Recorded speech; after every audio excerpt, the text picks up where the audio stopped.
آئے تو معلوم کر لیا کرو, اور حاجی سے بھی کہہ رہا ہوں جو بات سمجھ میں معلوم کر لیا کرو.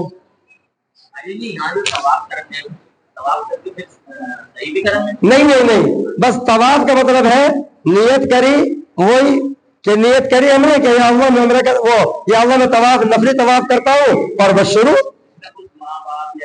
ہاں نیت کر لو, یہ نیت کر لو یا اللہ یہ طواف میرے اپنے لیے, پھر ایک طواف کیا یہ ابا کے لیے, اور سب سے اچھی بات بتا دوں, ایک طواف کر لو, کیا کر لو, نفلی طواف, اور حضرت آدم سے لے کر کے قیامت تک آخری شخص جو پیدا ہوگا, مرد عورت بوڑھے بچے جوان جن انس, سب کو ثواب پہنچا دو, سب کو ایک ایک ثواب, ایک ایک عمرے ایک ایک طواف کا ثواب پہنچ جائے گا. نہیں سمجھ آئی کہ یا اللہ میں نے نفلی طواف کیا ہے, اس پوری طواف کا ثواب پہلے کہیں گے نفلی طواف, یا اللہ نفلی طواف, استقبال استلام کر کے طواف کر لو. آج استلام ہو گئے, ایک استقبال ہو گیا, طواف کر لیا, 2 رکعت نماز واجب طواف پڑھ لی, اب دعا کر دو یا اللہ نے نفلی طواف کیا ہے حضرت آدم علیہ السلام سے لے کر کے اور تمام نبی تمام رسول محمد صلی اللہ علیہ وسلم تمام صحابہ اور تابعین تابعین فرید آباد کے تمام سارے امام میرے رشتہ دار بھائی بہن بھاجی بھتیجے صاحب اور قیامت تک پیدا ہونے والے تمام جن و انس سب کی ارواحوں کو اس کا ثواب پہنچا دو. کیا مشکل ہے بھائی, آسان ہو گئی. اور کوئی بات معلوم کرنی بتائے پھر حج کو شروع کریں گے. عمرہ کرنے کے لیے میقات پہ جانا پڑے گا, اور میقات مسجد عائشہ ہے جو سب سے نزدیک ہے, یا مسجد جعرانہ ہے. نہیں نفلی طواف کے لیے کہیں نہیں جانا, یہ نیت کر لو.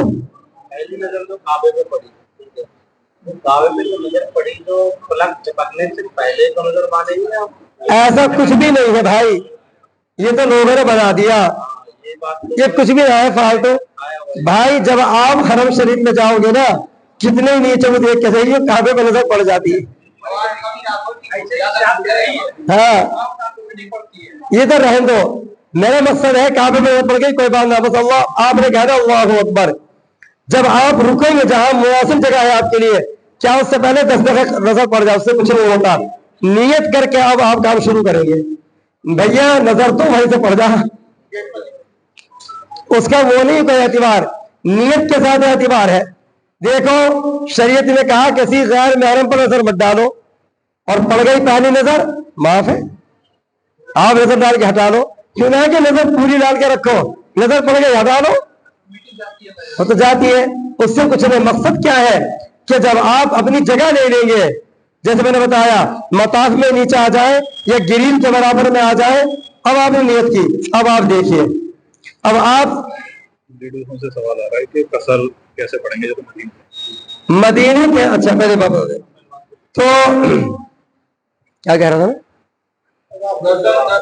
ہاں پہلی نظر معاف ہے.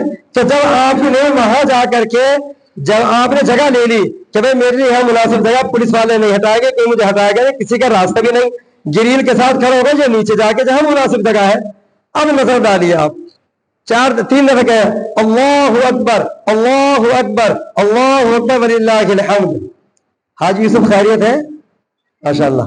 تو پھر یہ اس طرح نا, اب آپ دعا مانگے, جو دعا کرے مانگے, اردو میں مانگے, عربی میں, جو آپ کو ایسی دعا مانگو جو سمجھ میں خود کی بھی آتی ہو. ایسی دعا مت مانگو جسے الفاظ یاد نہ ہو. حجروں سے سوال آ رہا ہے کہ مدینہ طیبہ میں جب تک رہیں گے آپ, ہم قصر کریں گے, تو ہم حجین اور حاجی بات سن لیں, قصر جب کریں گے جب اپنی نماز پڑھیں گے, جب اپنی نماز پڑھیں گے اور جماعت کے ساتھ پڑھیں گے, پوری پڑھیں گے, اور مسجد نبوی میں جائیں گے تو سنت نفلی پڑھیں گے, چونکہ یہاں نماز پڑھنے ہے کوئی اور کام تو ہے ہی نہیں. ہاں اتفاق سے ایسے وہ نماز چھوٹ گئی, ہو جاتا ہے, استنجا آ گیا, وضو کر کے تیار, پھر استنجا آ گیا, پھر پیشاب آ گیا, کوئی اور ضرورت ہو گئی, چوٹ لگ گئی, تو پھر آپ مسجد جماعت کے ساتھ نہیں پڑھ رہے ہیں تو اپنے قصر پڑھیں گے. فجر کی تو وہی 2 سنت 2 نفل, وہ یا 2 سنت 2 فرض, ظہر کے 4 فرض کی بجائے 2 فرض, عصر کے 4 فرض کی بجائے 2 فرض, اور مغرب کے 3 ہی رہیں گے, عشاء کے 2 فرض. اپنے کمرے پہ بھی اگر آپ سنت نفل پڑھ لیں اچھا ہے, لیکن اس بات کا دھیان رکھیں جب جماعت کی نماز چھوٹ گئی تو اپنی نماز پوری نہیں پڑھیں گے، اب قصر ہی پڑھیں گے. کیا پڑھیں گے؟ کبھی کوئی سوچے گا کمرے پہ تو ہوئی، جب سنتیں پڑھ رہا ہوں تو میں فرض بھی چاہے پڑھ لوں، ایسا نہیں کریں گے. اللہ نے جب نماز قصر کی ہے سفر میں تو قصر ہی پڑھیں گے. ٹھیک ہے بھائی. اور کوئی سوال حجن کا؟ حجن کی کوئی بات کہنی بھی محرم کو بلا کے کہہ دے، اور خصوصاً حاجی داؤد کی اہلیہ وہ بتا دے گی، اور حاجی داؤد ماشاءاللہ اٹھ کے چلے جائیں گے، وہ آسانی ہے. پڑھیں گے، بہتر ہے کہ پڑھیں، چونکہ کوئی اور کام تو ہے نہیں، مسجد نبی میں ہے، کمرے میں ہے، لیکن فرض آدھے پڑھیں گے. ہاں سنت بس فرض آدھے ہوتے ہیں. دیکھو ایک عالم سے میں نے پوچھا، ایک عالم سے پوچھا سفر کی نماز سے کیا حکم ہے، تو وہ کہنے لگے مفتی صاحب سفر کے اندر فرض تو ہے آدھے، فرض تو ہے آدھے، سنت معاف اور نفل صاف. لیکن یہ بات حرمین میں نہیں ہے، وہاں تو نماز پڑھنے گئے ہیں نا بھائی، آپ یہاں سے جا رہے ہیں چنڈی گڑھ تو تب ہے کہ فرض آدھے سنت معاف نفل صاف.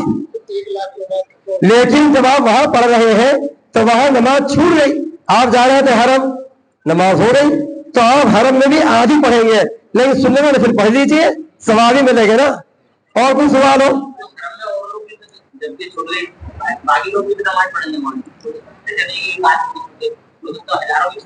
ہاں پھر جماعت ہوتی رہتی ہے، اگر وہاں جماعت ہو رہی ہے حرم میں تو پھر امام کی اقتدا کریں گے.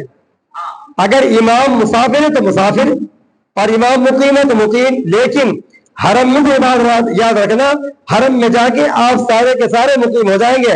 مکے میں جا کر کے مکے میں کوئی مسافر نہیں رہے گا. حجاج مکے میں کوئی مسافر نہیں رہے گا، مکے میں کوئی بھی مسافر نہیں رہے گا، اس لیے کہ مکے میں 15 دن سے زیادہ رہنے ہے. اور مینا مزدلفہ عرفات کارپوریشن میونسپلٹی نگر نگم مکے میں ہے. یہ سارے کا سارا ایک ہی شہر ہے، اب الگ الگ نہیں ہے. تو یہ سوال صرف مسافر کا مدینے میں رہ جاتا، مکے میں کوئی مسافر نہیں ہوگا. ایک بات، آپ حضرات بہت پہلے جا رہے ہیں حج کے لیے، 3 تاریخ 4 تاریخ کو چلے جائیں گے سب. تو بھائی حج سے پہلے کہ حجن نے کہا کہ آج تو ہم جو جبل احد ہے وہ ہے جہاں قرآن نازل ہوا تھا، غار ہرا، کہ آج تو غار ہرا پہ چڑھیں گے، کہ ٹھیک ہے، کہ کل غار سور چڑھیں گے، کہ پرسوں کو جنت المعلا جائیں گے. یہ چڑھنا چڑھانا مت کرنا بالکل بھی. جسے چڑھنا حج کے بعد، حج سے پہلے چڑھنا غار ہرا، پیر پھسنا نیچے، حج ہو رہا ہوگا اور تم پیر لے کے اسپتال میں پڑے ہوں گے. اس لیے کوئی بھی آدمی حج سے پہلے چڑھا چڑھائی کا کام نہ کرے. اور غار ہرا پہ چڑھنا کوئی ثواب نہیں ہے. غار ہرا میں جانا، اوپر نماز پڑھنا تو ثواب ہے، نماز تو کہیں پڑھیں گے ثواب ہے، لیکن غار ہرا میں چڑھ کے وہاں پہنچ کے کوئی ثواب نہیں ہے. اتنے غار ہرا چڑھو گے اترو گے، اتنے طواف کرو گے، گارنٹی سے ثواب ہے. نبی صلی اللہ علیہ وسلم نے جب سے غار ہرا چھوڑا کبھی بھی نہیں گئے، کبھی بھی نہیں گئے، یہ دھیان رکھنا. چلیے اب جی مدینہ میں قضاء عمری پڑھو. قضاء عمری اگر مسافر کی قضا ہوئی ہے تو مسافر والی نماز پڑھی جائے گی، اور یہاں کی پوری چھٹی ہے تو پوری پڑھی جائے گی. نہیں اگر پوری چھٹی تھی تو پوری پڑھیں گے، آدھی چھٹی تھی آدھی پڑھیں گے. ایک بات سنا جی. ہاں مکے میں بھی 15 دن سے کم ہوگا تو وہ مسافر ہو جائے گا، وہ مسافر رہے گا. بہت سے لوگ طائف جگہ کہ طائف کی اجازت نہیں ہے. اب کیا واچ بتا دے کہ طائف جا رہے وہی پکڑے جائیں گے. اب حج کے بعد پرمیشن لے کے جانا پڑے گا. طائف جانے کی اجازت تو ہے، لیکن اب کے سن رہے ہیں کہ کوئی طائف نہیں جائے گا. اب کے اگر چلے گئے تو طائف سے آنے کے بعد اگر 15 دن رکیں گے ہم تو مسافر نہیں رہیں گے، اور 15 دن سے کم رہیں گے مسافر، کیونکہ طائف جو ہے نا 300 ساڑھے 300 کلومیٹر دور ہے. طائف 3 ہے. کتنے طائف ہے؟ ایک حضرت عبداللہ بن عباس نے جو بسایا ہے، ایک طائف وہ ہے جو حضرت عبداللہ بن عباس سے بسایا ہے، آپ کے چچا نے، وہ نزدیک ہے۔ ایک طائف وہ ہے جہاں آپ صلی اللہ علیہ وسلم کے پتھر مارے تھے، جہاں مسجد کنواں ہے اور جہاں مسجد رسول ہے۔ ایک طائف وہ ہے جہاں حضرت حلیمہ سعدیہ کے ساتھ آپ رہے بچپن میں۔ یہ ہے 300 سے 350 کلومیٹر۔ میں تینوں طائف دیکھ آیا الحمدللہ، اور تینوں طائف میں رک کے آیا ہوں اللہ کے شکر سے۔ بہرحال کوئی بات بتاؤ حجت، ایک بات یہ سنیں،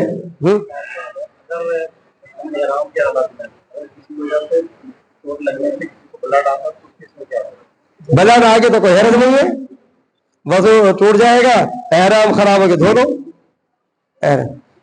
ایک بات دیکھو، یہ جو ہے نا اسپرے، یہ اسپرے جوانوں کے لیے نہیں ہے، یہ اسپرے جوانوں کے لیے بالکل نہیں ہے، یہ شریف فیصلہ ہے۔